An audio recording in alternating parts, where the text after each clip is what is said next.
For today's double indie game review, we turn to two very different platformers with very unique ways of moving around with Forza Polpo and Doomblade.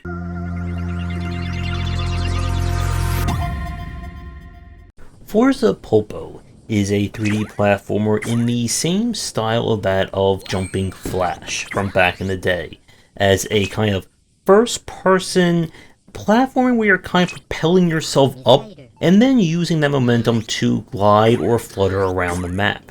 The game has been in early access for quite some time, but was released officially in 2023. Our story is that the world becomes dependent on something known as pink energy, which powers everything and everyone, until for some strange reason a calamity happens that wipes out 99.9% of everything, leaving you and your adorable little robot as the only major life forms left to explore and figure out what is going on and maybe save the day.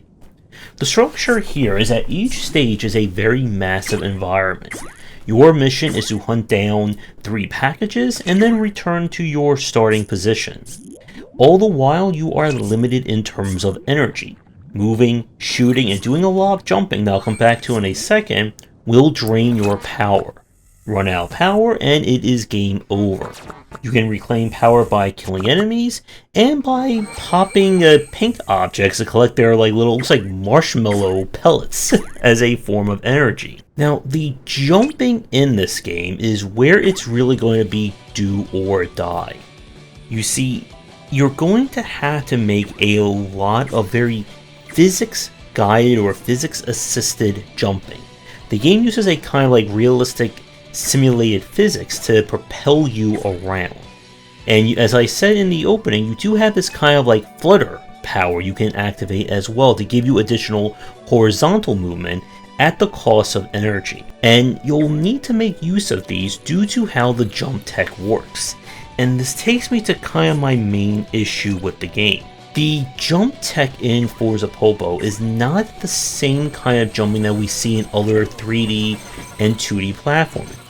When we talk about the idea of doing a triple jump, the idea is that you can hit the jump button either during the ascending or descending phase of the previous jump to then jump again. So you could do jump, jump, jump. In this game, the jumping is very different and the onboarding really doesn't spell it out in a way that makes sense. In order to maximize your jump here, you're going to have to jump, and as you approach the apex of the first jump, you're going to jump again and then hold down the jump in order to kind of use your little jump jet to boost you even further. And then at the apex of that jump, you let go, hit jump again, hold it for the third jump. Now here's the kicker. If you mistime the jump, as in let's say you press the jump as you're descending, you will not get that second or third jump. And as the game goes on, the levels get far larger and they get far wider in terms of safe places to land. And if you don't learn how to do this, the game essentially becomes impossible to play. And there really should have been some better onboarding done at the beginning to clue the player in. I do wonder if they may have thought that this would be more of a learning curve kind of thing, or that people play Jumping Flash, which I never did, and if that was kind of how it jumped there. And the only reason I found this out was just by messing around with it. But a lot of people aren't going to want to mess around trying to figure out what jump even means in a game. In terms of other things to do, there are bonus challenges in the form of getting a high score and collecting kind of like a MacGuffin in each stage, and the level design itself is pretty well done. Despite being very widely designed, there is definitely some sense of personality to the various levels, from having to climb up and around a nuclear power plant, to billboards and giant buildings, to a bridge, and so on. I do wish that there could have been maybe some checkpoints put in for some people having trouble with this game. While levels aren't long in the general sense, there's a lot of moving, and more specifically a lot of jumps that missing will cause you to fail and have to repeat the whole level. And it can become very frustrating making it all the way to the end, or mistiming a jump on your way back and having to repeat the whole thing over again. Combat becomes a little bit more annoying as it's very hard to spot enemies from outside your peripheral vision, or be alerted if someone is blasting at you from off screen. In one of the more strangest decisions in the game, your robot can be damaged. This can affect inverted controls, losing the ability to shoot, jump, and stuff like that. And the only way to correct that is to exit out, go back to the in-game menu, and use energy to repair. But you see, here's the problem. The game doesn't pause while you're doing that. So if, let's say, you lose the ability to attack or move very easily during a fight or doing extreme platforming, that's basically a game over. Because by the time you go back in and hit it, you could have been knocked off whatever platform you're on, or the enemy just destroys your remaining health. And it's because of these issues that it makes Forza Polpo kind of hard to recommend.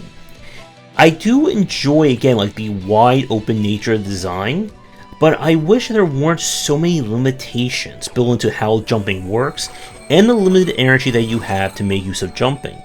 Doing the triple jump flutter physics power will easily drain your battery. And again, this is why the game wants you to go around collecting the various pink energy bubbles or marshmallows in order to give you a stock. But again, the levels are designed so that you're always going to start at 0. And it can be very hard in some of the later levels just to accrue enough energy as a backup to then actually do some of the jumps. And this game features a lot of very small platforms to jump on.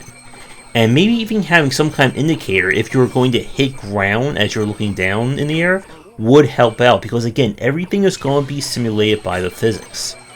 So if you are someone who likes your platforming very tight and precise, this is not going to be the game for you. But if you are looking for something a little bit differently, and something to maybe take inspiration for making a certain or a different kind of 3D platforming, I recommend at least checking this one out. And with that, we go from some light-hearted doom and gloom to some metal doom and gloom with Doomblade. And before we get there, if you're interested in my thoughts on design, then be sure to check out my game design books. For entry-level students, we have 20 Essential Games to Study, and then the Game Design Deep Dive series that takes an extensive look at different genres, with more coming soon. Doomblade is a metal-infused Metroidvania. We play as an imp in a dimension ruled by the Dreadlords, who earn their power by capturing and taking the tooth out of the mysterious Lovecraftian monster and forging the titular Doomblade. But when the blade winds up in our hands, we're going to wage a one-imp war across dimensions and reality to take them on. Our major form of movement and tech in this game is that once you get access to the Doomblade, you will launch your character based on wherever the cursor is on screen. This will allow you to dodge attacks, move across platforms, and more. As the game goes on, you'll eventually unlock additional powers that will increase your movement ability, such as being able to actually dash through objects, provided you have a entry point and exit point to it. As you explore, you'll get into more fights, fight all kinds of strange enemies, and there are also a lot of MacGuffins to find, and we'll come back to that point in a minute. With the combat itself, you're going to click on an enemy, and when you fling over to them, you will kind of slice them and do damage. If you keep clicking, you'll just kind of keep going in and into attack mode and keep chopping them up. And you'll need to make use of this in order to deal with the various enemies.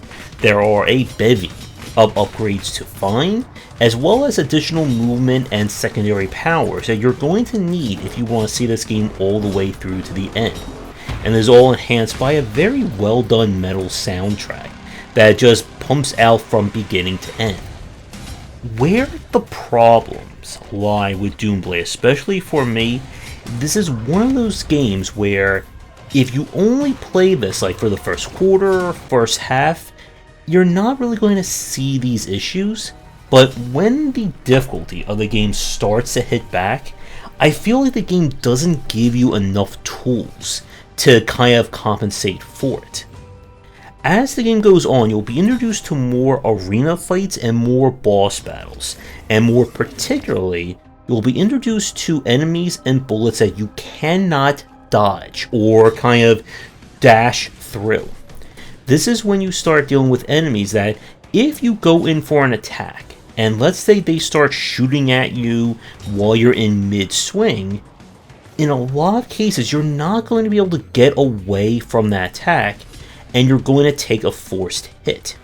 When you are not in your kind of zipping around the screen and just moving and doing basic jumps, it is very slow and you do not jump that high.